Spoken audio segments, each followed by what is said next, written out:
Yeah, we didn't have any dinner. Neither did I. None of us have. I did. Okay. Calling to order our regular council meeting. We're privileged to gather on the traditional territory of the Kwakwaka'wakw. Need an approval of the agenda. Motion to approve the agenda. So moved. Moved and seconded and all in favor. Okay. And did we have a small amendment to our agenda? No, we did not. So rolling right into petitions and delegations. Ashley, no, I'm kidding. I really upset Rafi. My buzzer here. That would have threw me off a little bit. Riley Zimmerman and Christian Knutson are here from Community Futures. That is us. It doesn't hear my clicker working, so I'm just gonna press that button occasionally, if that's okay with you. You can take that thing out. Yeah, so I'm Riley Zimmerman, this is Christian Knutson. Thank you so much for having us. We just wanted to come give a little bit of a presentation. We're both relatively new to the position. I've been the executive director for a little over a year and a half. Christian's been our business analyst for 9 months now, something like that. We're trying to get a vote in other communities, just explain what we do, who we are, just sort of remind everyone, what we're up to. This is a little bit of the presentation overview I have here. We're gonna talk about who we are, what we do, our impact in the region, how we work with entrepreneurs, our board of directors, and loans review committee. Who are those guys? This is Butch Cassidy, Sundance Kid here. Our previous executive director, David Mitchell, and I used to joke constantly about this in the office, and it just stuck with me, and I can't make a presentation without this, it feels like. And it feels like we're the best kept secret. Who are those guys? Famous line from the movie. It feels like no one knows who we are. We are a federally funded nonprofit organization. We are, Community Futures are based in rural communities across Canada. There's like 267 across Canada. There's 34 in BC. We were founded in 1992. We're funded by the Pacific. But more importantly, I think this is me and Christian here. I'm on the left. This was taken last week. This is Christian. This is last month, I think. And we both grew up in North America. This is home to us. I think that gives us a bit of an advantage in this field here. We know the ins and outs of the communities, I think, pretty well.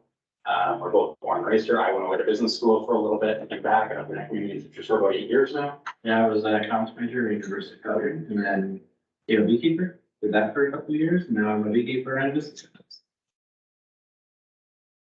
But what do we actually do?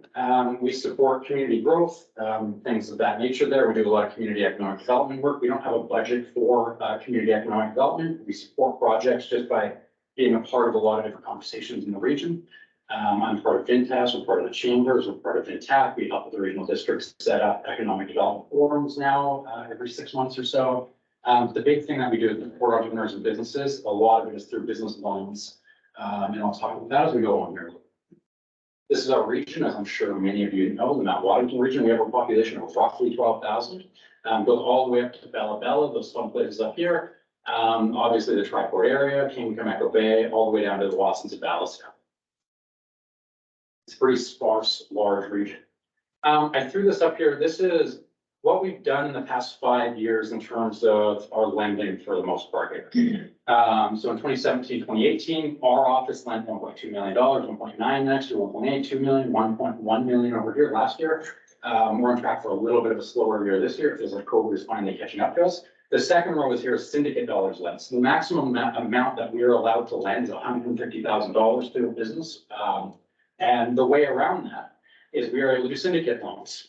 So if James wants a loan here and he wants a $300,000 loan, what that means is we could put up $150,000 and we could find another office on Vancouver Island in BC and they could put up $150,000.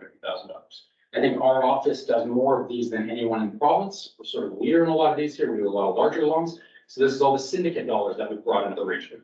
As far as leverages, this is how much, if we provide a loan to a business, this is how much the client is investing into the business, the number of loans we've done, and the number of new businesses actually started here over the past 5 years. So it's a significant amount. Really quickly here, here's some of the sectors over the past 5 years that we've been involved in here. Forestry, much lower than a lot of people suspect, 18% here. Tourism and hospitality has been growing for every year it seems to grow a little bit and a little bit, making it about 45%. This is the total impact of the past couple slides I showed there. So I think this is amazing here. This is over the past 5 years, total impact, $16 million went to our region. That's a tremendous number, almost $9.5 million leveraged, 9.5 million leverage, 105 loans, 36 new businesses, a tremendous amount.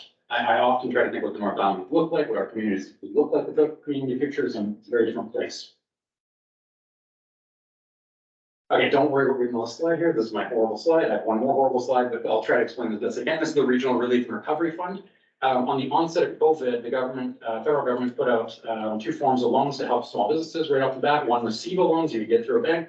The other was RRF loans, which were administered through Community Futures across Canada.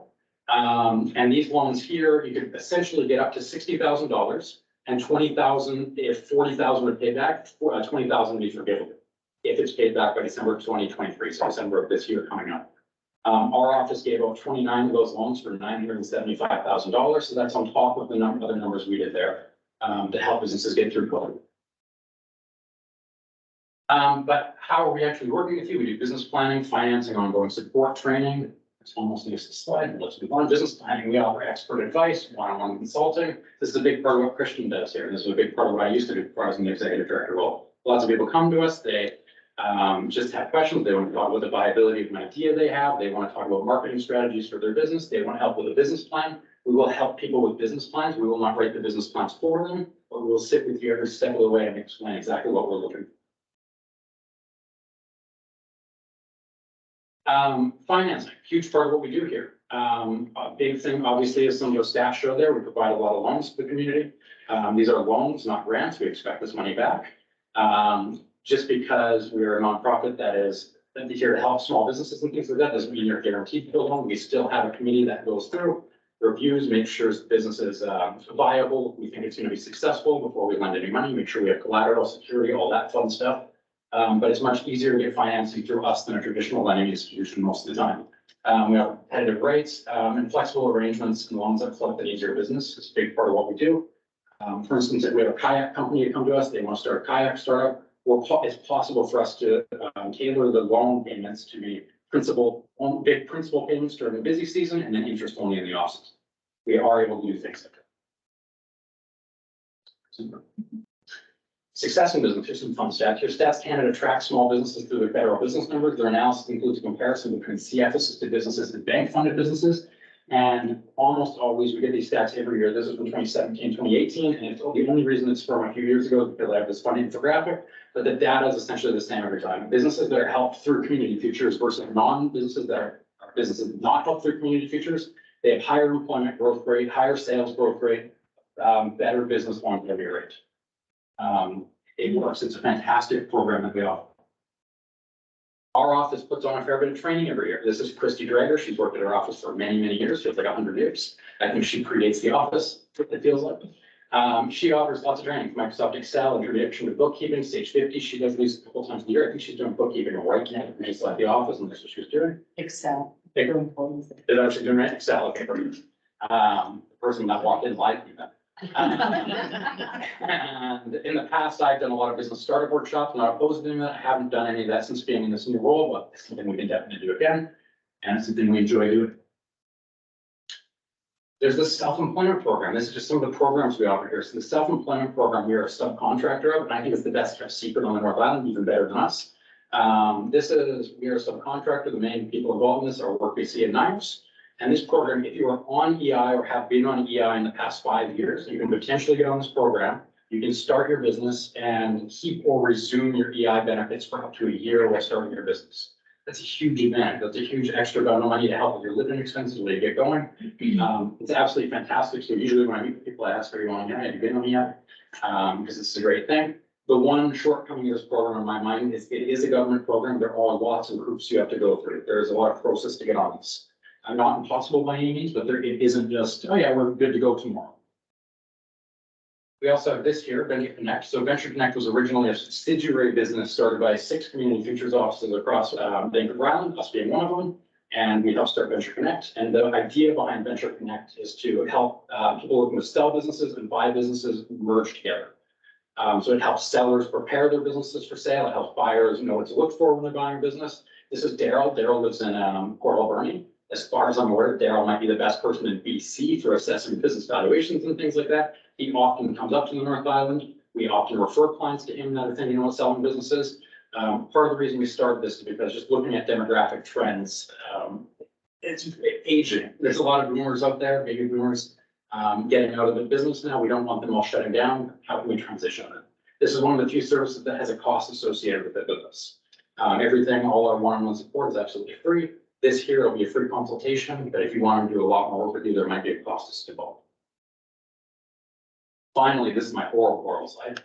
This is my board of directors and those are a few community slides. So we are a nonprofit organization. We have a volunteer board of directors. They help with all sorts of things. Hi, Shelley. Our current board of directors is Jim Berkelson, Warren Beatty, Lisa Fernie, Gabby Wickstrom, Angela Smith, Shelley Downey, Fred Robertson, Kim LaFave, who's cut off there a little bit, it looks like. We are always looking for new board members. Many of our board members are getting near the end of their term with us and are thinking of looking to step down here or being forced to step down here. So if anyone's interested in this or knows people that would be a good fit for this, please reach out to me and have a chat with me. But what this entails, I think we usually meet about 8 times a year, plus or minus one. And then we have a second committee, the loans review committee, and this one's a bit harder in my mind. This is, the loans review committee is, it provides oversight of our loans and confidence of CFMW. So basically, if someone were to apply for a loan with us, it goes through the process of the loans review committee. They analyze the business plan, the financials, the cash flow, et cetera, and they are the ones that make a recommendation not to approve this one. We are also looking for members of that committee. So if you know anyone that has business experience, that would be a good fit for that, please reach out to me again. They meet on an as-needed basis. I hope I didn't go too far over 10 minutes. We don't watch that close when you're that, if we can't, oh, you're good. Look at that, okay, I nailed it, didn't I? Great. Any questions? Questions? Did you practice that speech? About 100 times. Yes, clearly, that was really good. Do you still have the, I mean, in the early days, I recall, you didn't compete with an existing business in town? I wasn't in the end. Yeah, we still consider that. Oh. When looking at lines, yeah. And community capacity too. Community capacity, like if we're looking at, is it going to harm the community? Is it good for the community? Is it going to be like viability is a huge thing we're looking for.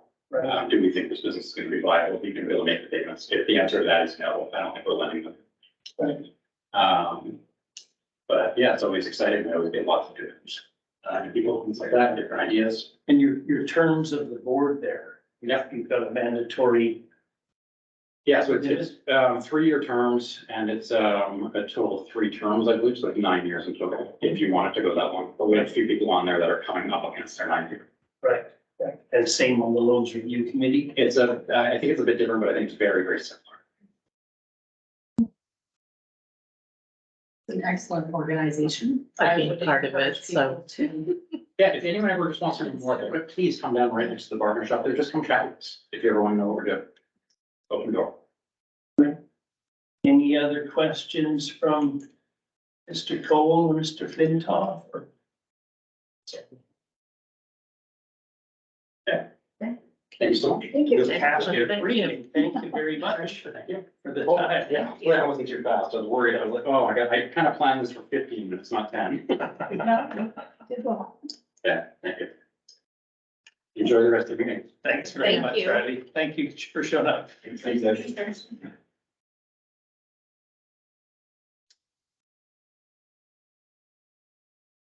Okay, Right, that's me, isn't it? that's you, Vash. Well, thank you for having me here tonight. My name's Ashley Wall, and I'm here representing the Department Yale Skate Park Committee. The committee is a diverse group of like-minded parents and non-parents, long-term and new Port McNeil residents. And we're determined to bring a skate park to our town. We have a 3-member executive, hopefully 4 members soon, 110 general members, and 24 members in support.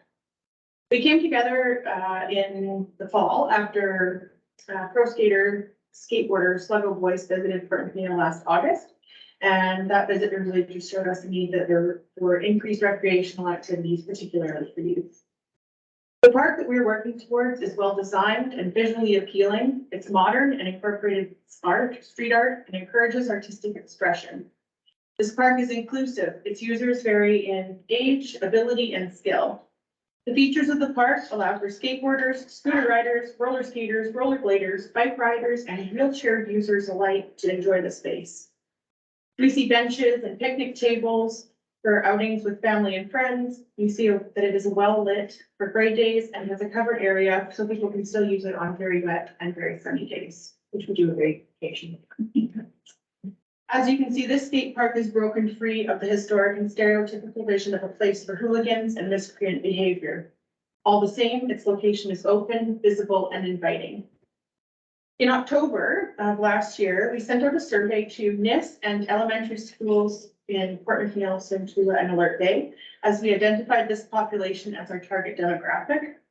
All the students, teachers, staff, and parents were invited to participate. We received 91 surveys back, and I have the results here for you. The form highlights the top 10 requested features, the top 20 skate park specific features. It shows a little bit about who answered the questions, how frequently they skateboard, and interestingly enough, 30.8% of the people surveyed said that they would like to skateboard if there was a park. I feel like a teacher right now. So I'm standing in front of the camera. Thanks. Yeah, I did only make seconds. I think I apologize. I can provide you guys with more or digital copies if you'd like. So looking at some of the specifics in the papers I just handed you, you'll find a project overview and a potential location chart in addition to the survey results. After some initial discussions with 2 different skate park design companies who design and build skate parks, we've identified some key location features that would make the park as successful as possible. The estimated cost is between $300,000 and $500,000, depending on the square footage and the specific features we decide to incorporate. Ideal square footage for a destination park that includes some of the features requested by local youth and that is different to the parks available in Alert Bay and Fort Hardy is 4,000 to 5,000 square feet or more. Bare minimum square footage is approximately 2,000 square feet or the size of a tennis court. When finished, the park will be user maintained. This is mostly achieved by leaving a broom on site, as skateboarders generally do not want to skate over rocks, leaves, sticks, etc. It does not need to be salted in the winter, and in fact, it cannot be salted. It requires resurfacing with a paint-on coating every 2 years. We expect funding for the park to come from donations in kind, fundraising, and grants, such as the Growing Communities Fund and the Co-op Community Spaces Grant and like.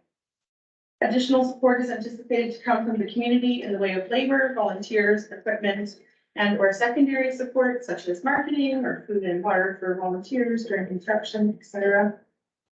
Of course, no one would be in a position if the town were to provide funding as well. Tonight, I'm here to ask you for agreement in principle and for a partnership for the purposes of fundraising and grant applications and a response with potential locations for the park. In addition to being an alternative to screens and being a creative and physical outlet, in addition to decreasing instances of loitering and vandalism, this park supports the town's official community plan. It aligns with the goal number 8 to create a youth-friendly town for families. It is in line with the OCP Section 10, Objective 1, Policy 1, that public-owned land will be considered for additional parks and recreation opportunities. And Section 10, Objective 2, Policy 5, the town will utilize existing town-owned land in identification of future park locations. This really is a legacy project. I consider it to be a highly visible win for this council, and the skate park committee is looking forward to working alongside yourselves, Parks and Rec Committee, to make this vision a reality. So thank you very much. I really want to sit down. I'm not going to. Anyone have any questions for me while I do? On here, we have nice big checks and then we have yes, yes, yes. And what's the differentiating? There is no differentiation between the yes and the checks, except that when I went to print it off the second time, the Google Docs would not let me add another So I started it on Excel and then it got converted to a Google Doc when I went to the computer to have a printer. And I cried and I struggled and then I figured yes was gonna be okay. I also couldn't take the check marks off to make them all the same, so I do apologize. But I just wanna leave it out. Yeah, no, it is the same, the check, yeah. Computer gets the way to get it. 91 surveys seems like a really good response. Really good. Mm-hmm. This is just speaking from experience, I have 3 grown children. This is something that's been talked about in our community for a long time, and I like that it's coming back up again, but. Does anybody see anybody skateboarding? No, because we have nowhere for them to You can't skateboard. on our street, like Or you our can't skateboard sidewalks on or- they're too rough. Yeah. The cemetery parking lot is the nicest piece of that tarmac. Yeah. Okay. Unfortunately, there's usually a lot of gravel up there and my kids. It's motivation. It Yeah, also doesn't feel like the most appropriate spot to. my old took to, going down Telegraph Cove Hill and that sort of thing, so. Has this presentation come to the Parks and Rec? It has not yet. It is on our radar though, as part of the rec. You, the Parks Rec Committee, have Yes. attended some of the state park meetings. I am also on the PAC, with the committee for the school. I'm the chair of the PAC. And it is at the same time and date as the state park, or pardon me, the Parks and Rec Committee meeting. So my plan is to coordinate PAC meetings, but I will not attend.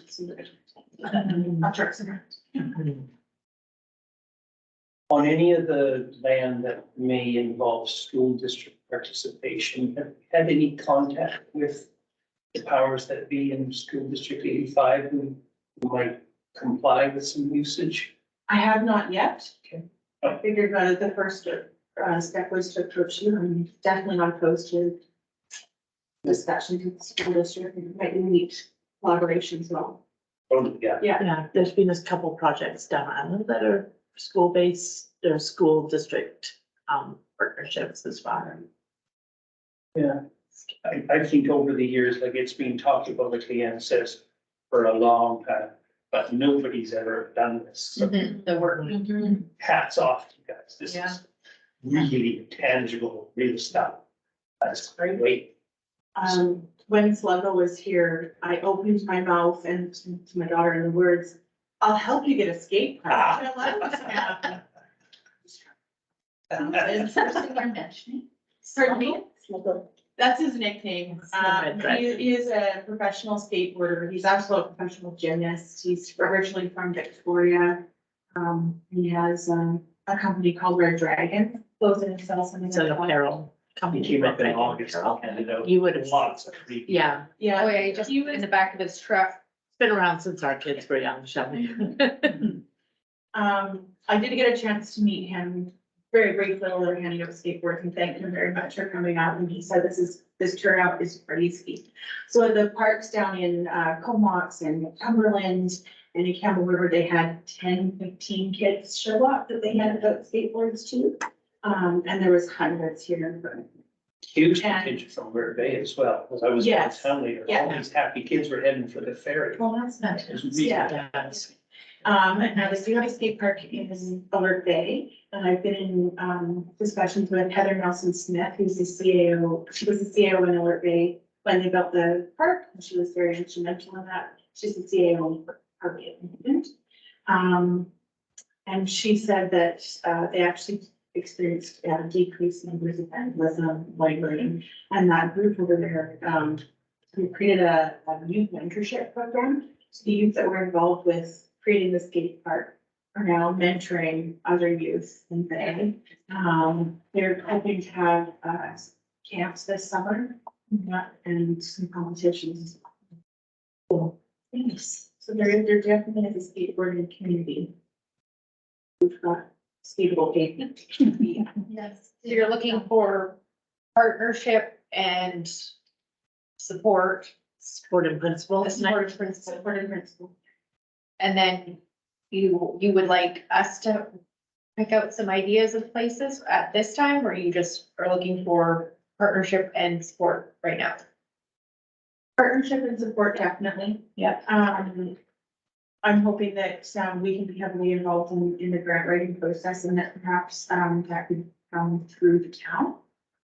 Or if that's not agreeable, I have had offers from other local nonprofits that say that they would have to partner with us as well. That's not official yet, the, yes. Taking it to the varsity. So I'm open to whatever works. To be perfectly honest, this is a brand new project for me. I've never taken on anything in this scope before. So there are bits and pieces that I will be looking for guidance on. I don't know your policies in regards to a project like this and how the funding is supposed to work. Be flexible and helpful and get my hands dirty, so to speak. Does that answer your question? Yes, yes, I just was making sure that we all knew here for today. So from a governance point of view, though, we listen to the presentation, we take the information, we don't actually make a decision or a motion here tonight. It can come back up. It could come back on another agenda. Motion to Do support in principle. Or if you want to table it and think about what first partnership means. And all that, Any feeling in the room? Eager to, I would support in principle and once we see where the ideas kind of solidify in different areas. Yeah, because I think there's a whole lot more work to do on this project. Right, before we even put a shovel in the ground or pick out a location, there's still a lot of work that the committee would be required to do. I definitely support it. I think it's great. We need the skate park desperately. so a motion and a second, and we will play whatever role you tell us to. Well. I would make a motion that we support this, this idea in principle. I second that. For discussion, all in favor? Okay, that's the bare bones of what's needed. We look forward to seeing where this goes. I look forward to hearing from any or all of you, and particularly if there's anything that we should be doing. I would very much appreciate your guidance on this.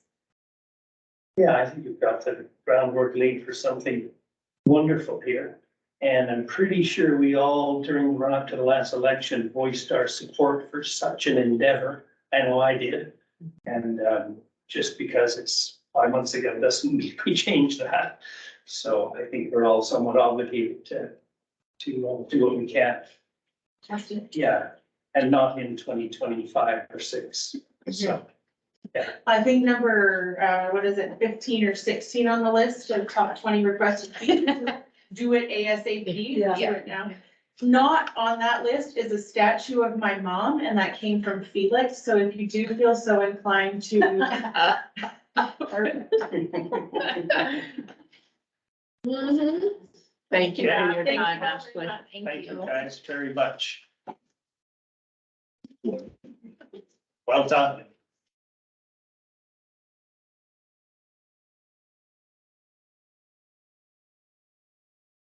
Okay, we got through that. Have questions, correct? I make a motion that this information package be forwarded on and Yeah. included in the next parks meeting. Okay. So we will do that. Okay. All right. The other offshoot is it's great to say that we support it. Are we gonna send this to the budget? Is that something that we're gonna entertain at this time? Or, I mean, I know we have a number of budget discussions upcoming. Are we gonna throw it in now, or are we gonna wait a month and throw it in as a Hail Mary and? I would think it's smarter to add it now instead of. I still have a place marker We there, do. so. I still think there's a lot of work to do, like, I don't just from the amount of work that they still have to do, I don't think it's going to be in an 8-month turnaround to have this be built. So I think they have some things that they still need to look at. Like they have a design, but we need to talk about location. We can't just plunk it anywhere, right? It needs to be. I think our budget keeps Yeah. getting focused on beach volleyball court, and I think the beach volleyball. I think we could Is it red switch that herring? line. It's a red herring, maybe it should just be called recreation, and then if we need to move money out of the community forest or any other spot into there, at least we have a line, that's how we need to do it governance wise. At least there's something there, is that correct? Yeah. Always put that in the paper. Okay. On to adopting the minutes from the February 14th regular council meeting. Second, all in favor. And the minutes of the February 22nd meeting, the whole meeting. I will motion to approve minutes. Do we not have to, do something with that one? We have recommendations, right? Yes. Oh, sorry. So. Do we accept the minutes first or do we ratify? Oh, we accept the minutes first and then we ratify. Sure. Sure. According to Robert's rules of. That was for the sake of Derek, to be quite frank. I don't know what it is. Hopefully you got a smile on Derek. Accept. Oh, Okay. So moved, accepted, seconded, accepted. Okay, all in favor? Okay. Well, I'll move that the two recommendations from the two separate. And move both of them. I'll move that the two recommendations from the committee of the whole, number 423 and 523.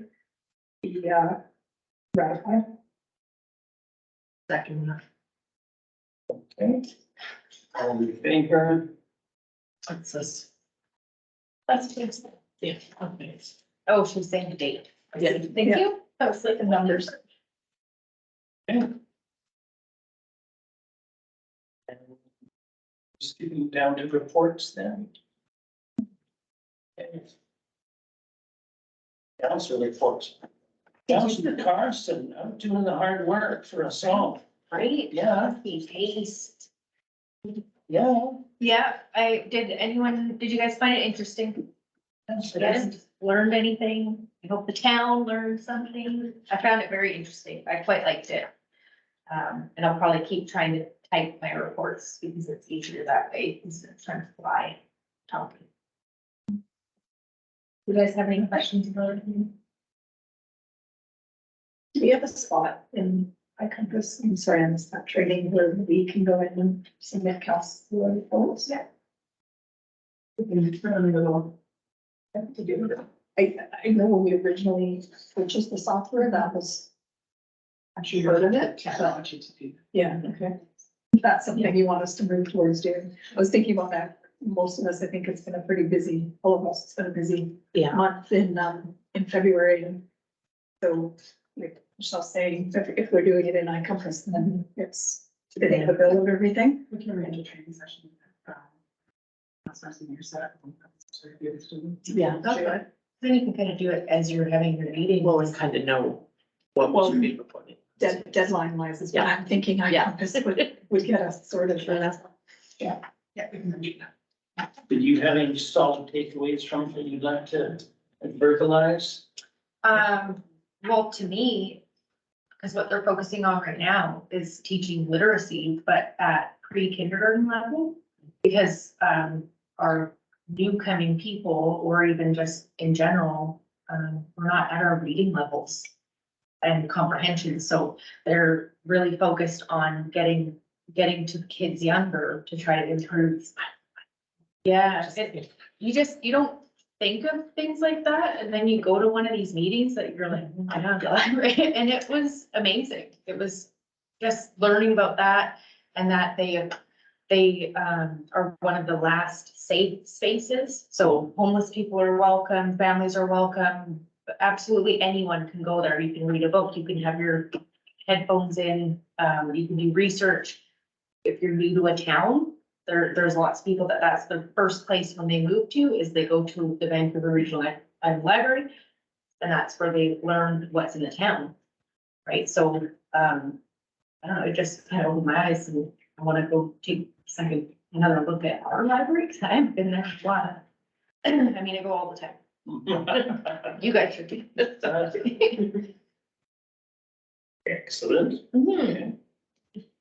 So we move and file this, is that what we do? Receive and file. Receive and file. Okay, Sorry. okay. All in favor?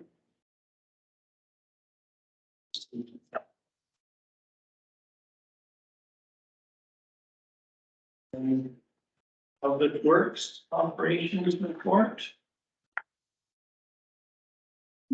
From Judy and Alan, you all had a chance to read through.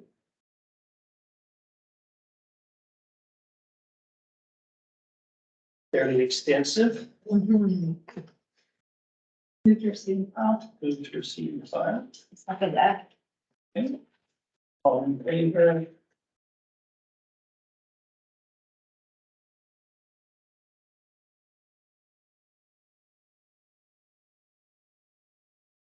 yeah, we can do all at once or something. Okay.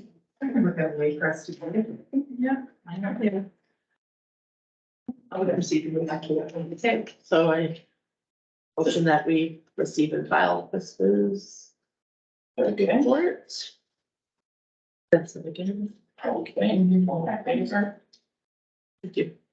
And the Harbor Association, BC, We'll receive that. we receive the fund. Okay. Neighbor.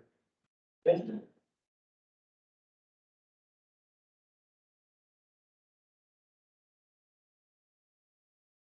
Moving on to bylaws. Fourth reading of the revenue anticipation borrowing. Wow. I'll move that for fourth and final reading. Second. Okay. Favor. So.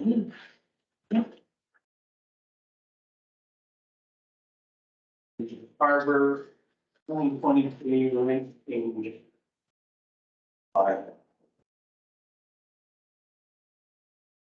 Discussion on any of that, is that written in stone? If we prove here, this is, By, well, maybe you can go to third reading tonight.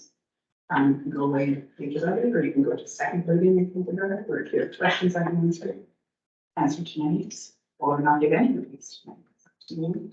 You can give some back. sure. So, the original bylaw 683 is the harbor rates. There's an amendment to bylaw 683, which states how the rates are increased each year. And they're increased by the CPI, the CCPO and leverage, and this year it's 6.9%. So it was in the bylaw that that's how the rates are determined. So those rates have been applied here, and that's a reflection for the tonight. So this will be a new amendment to the original bylaw 683. Thank you. The question that caught my eye there was the 20% administration fee on hydro rates. I'm not sure that's legal. So you can't increase the hydro rates. The hydro rates are set, and those are changed every April. But it's not every April, but an administration fee will take care of maintenance to the funds, outlets, different things like that. So that's coming out of the operating budget. And what kind of revenue will that create?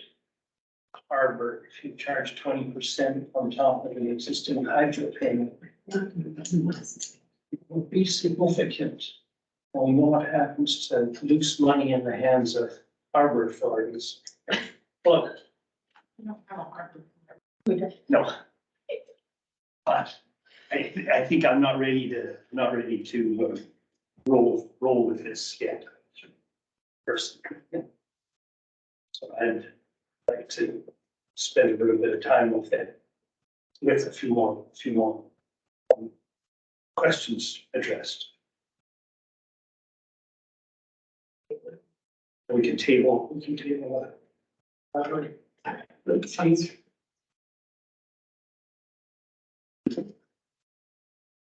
If it's gonna be tabled, then should it go to? You can go back to it.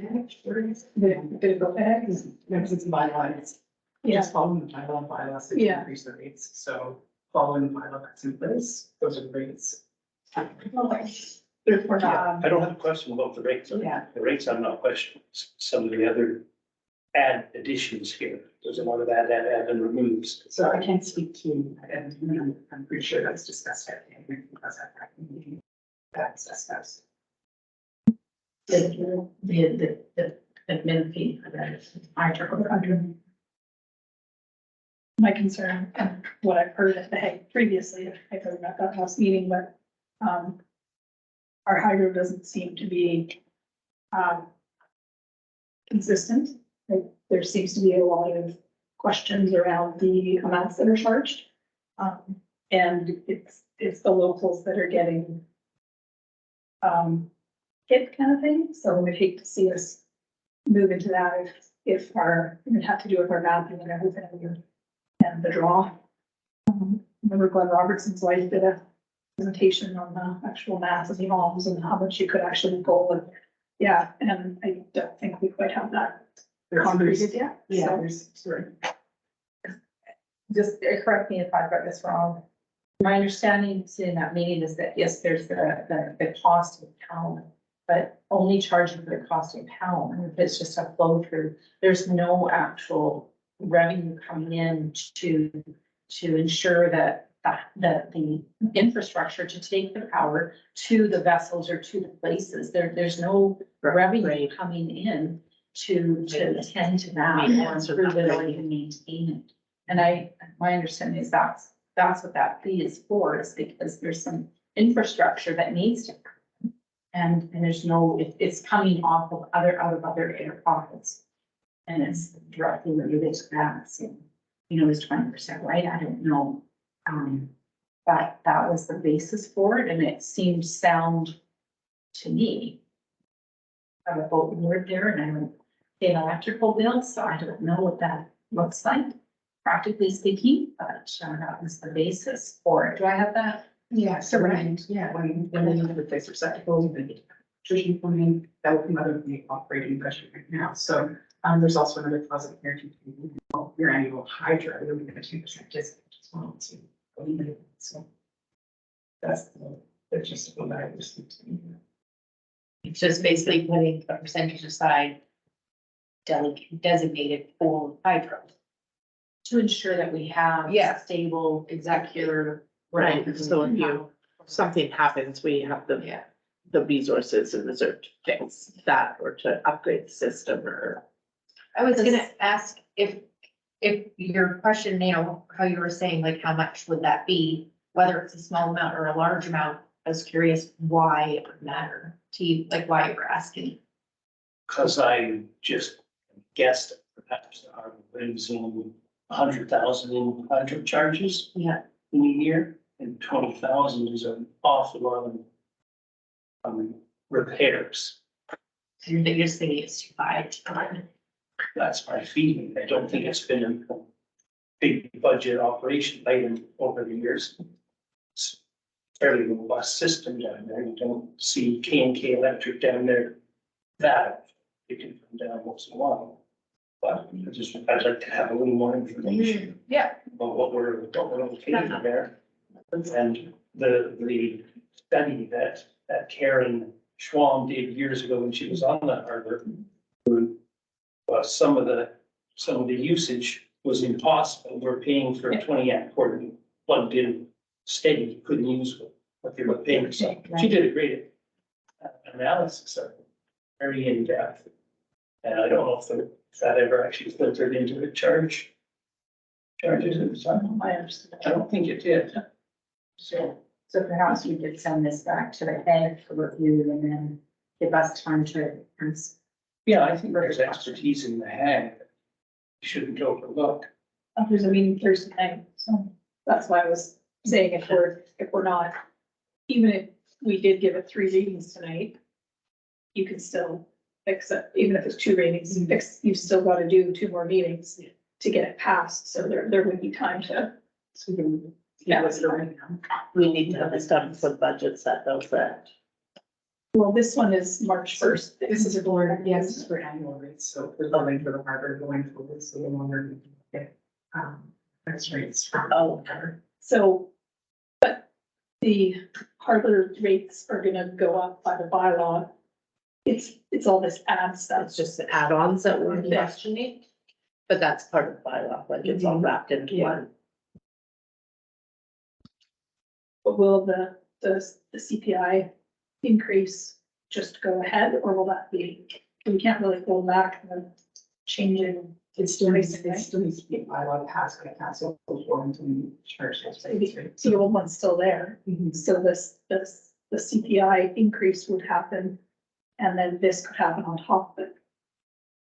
Is that the way we would administratively run it? Okay, I can rewrite this bylaw. It's nice if the bylaws are kept as a bylaw, because I've gone and there's bylaw 683, then there's bylaw 709 with rate amendments, and there's another bylaw 2683 that talks about the hydro. So if you don't know about all these other amendments and bylaws that go together with this one bylaw, I'd really like to put this next to it. All of those together into one, so it makes sense, and we're not going to different purposes. So when you say, yeah, let's do the CPI, we can do that, so that would be one bylaw. Then if you add on these other amendments to this bylaw, which we can do. I just meant if the bylaw, current bylaw says that it's gonna be increased by the CPI. And that needs to be in place before March 1st. Today's March 28th. February 28th. Yeah. So,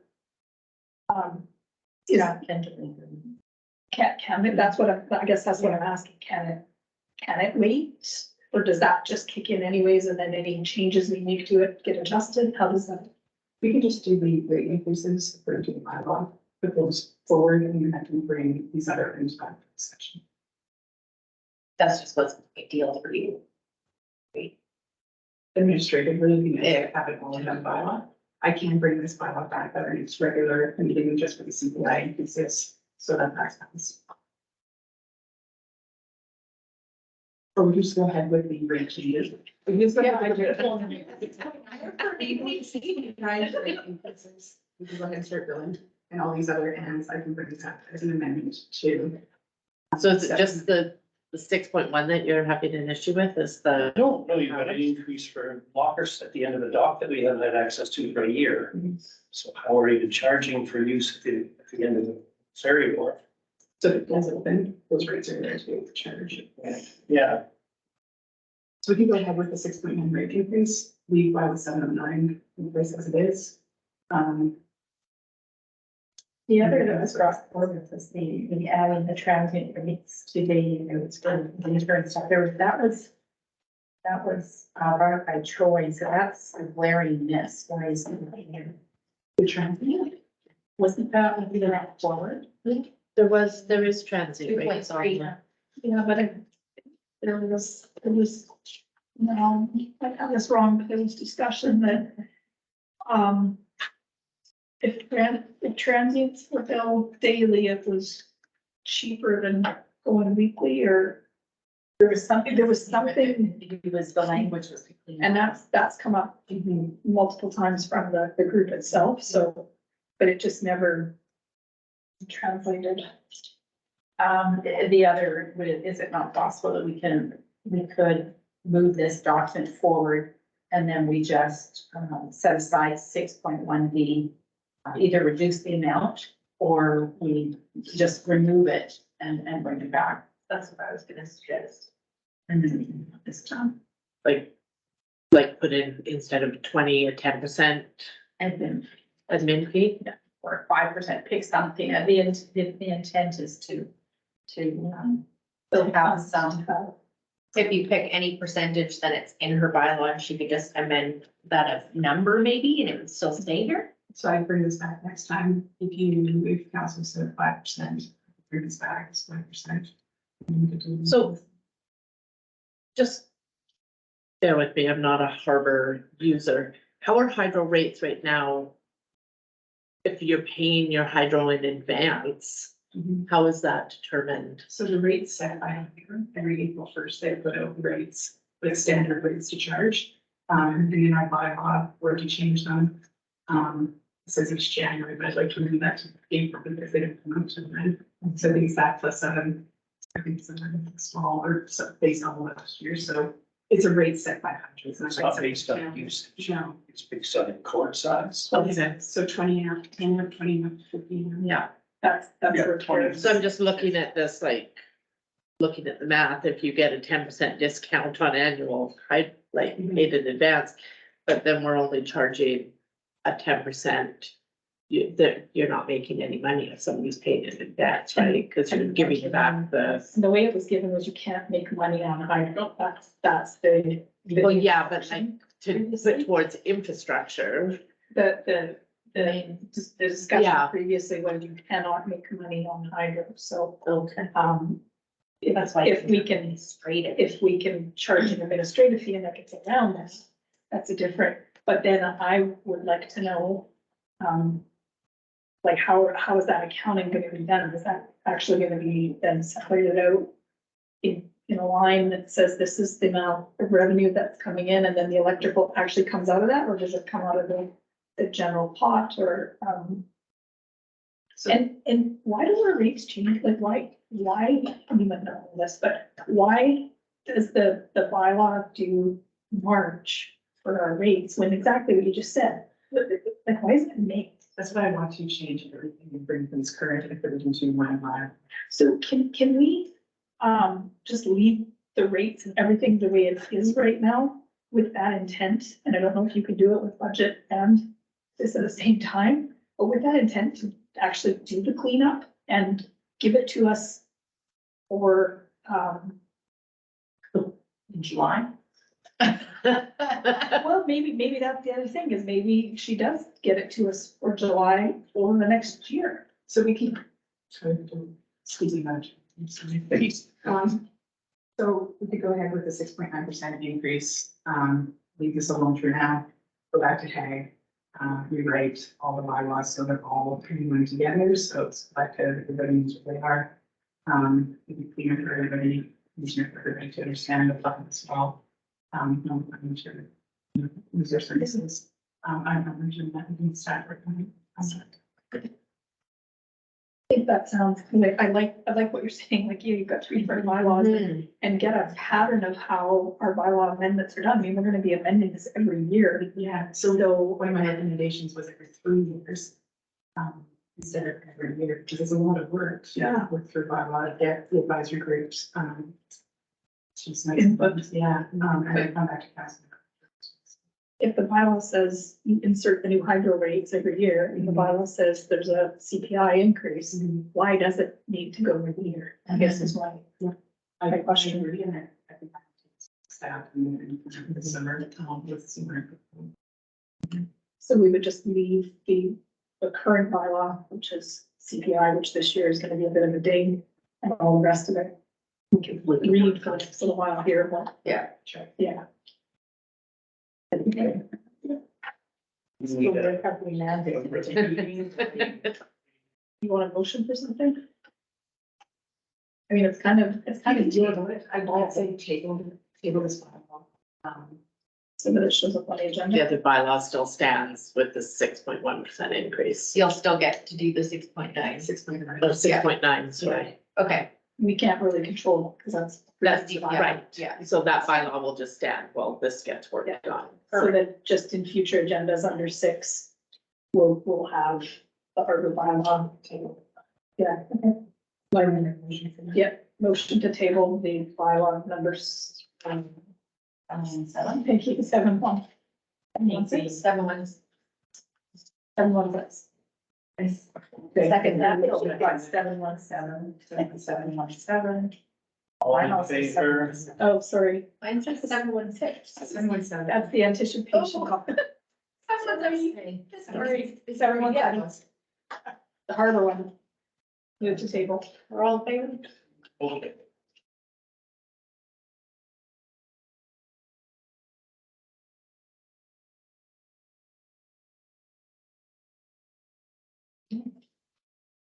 Then Motion to go in camera under community charter section 90A, personal information about an identified individual who is who holds or is considered for a position as an officer, agent, or employee of the municipality or another position appointed by the municipality, and E, the acquisition, disposition, or creation of land or improvements that the council considers that disclosure could be reasonably expected to harm the interests of the municipality.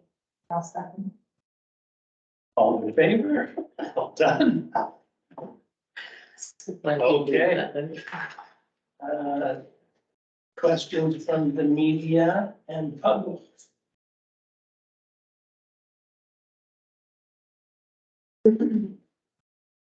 Mr. Cole, Mr. Flintoff, any items you'd like addressed there? See a hand up from Mr. Cole, please. You have the floor. Okay, thank you. I just want to confirm there's no questions from the public. I'd like if they go first, but it doesn't look like it. So I would like to reference the Public Works report. That's page 13 of your agenda, if I may. The second bullet down, key issues define public works. Grant applications successfully submitted for downtown waterfront and community revitalization through Rural Economic Diversification and Infrastructure Program, REDIP, Forest Impact Transition Stream. So yeah, I'm looking for some information on what that project is. Yeah.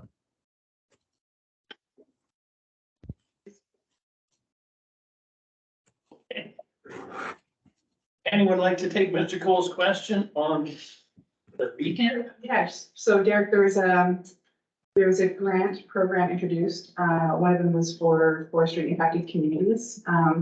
It came out mid to late November and came in front of us kind of early December. We worked and got a grant application together kind of for the waterfront area. So it's been submitted. We're still waiting to hear back. No other word yet. Just some more detail. Waterfront area is pretty vague. Is the skateboard park going there? Is that what this is about? I'm teasing, but yeah, what does that involve? Like, It's kind of vague. But the application did go in, and it's a revenue stream that if we are accepted the first year, there it's a 3-year intake, and there may be funds available each additional year. So we thought we would try and apply, and we'll wait to see what comes back. okay, I don't know if I'm missing something. I really don't understand what it's for. Is this an in-camera item, or am I privy to look at the application, or? Application didn't require a specific project. It was more of an idea, and it was more fitting the criteria than it was anything specific, which was part of why staff applied for it, because depending if we get it or not, there could be a few different places it's used. So the first round is for a planning stage. Okay, I think I understand. And that motion to, that would have been in-camera discussions, I guess, is why this is. There was no council, it wasn't required for council to approve this grant. Right, okay. Approved by, okay, thank you. That's all. Thanks, Derek. Yep. Okay. A motion to adjourn. Motion to adjourn. One time. All in favor? Okay.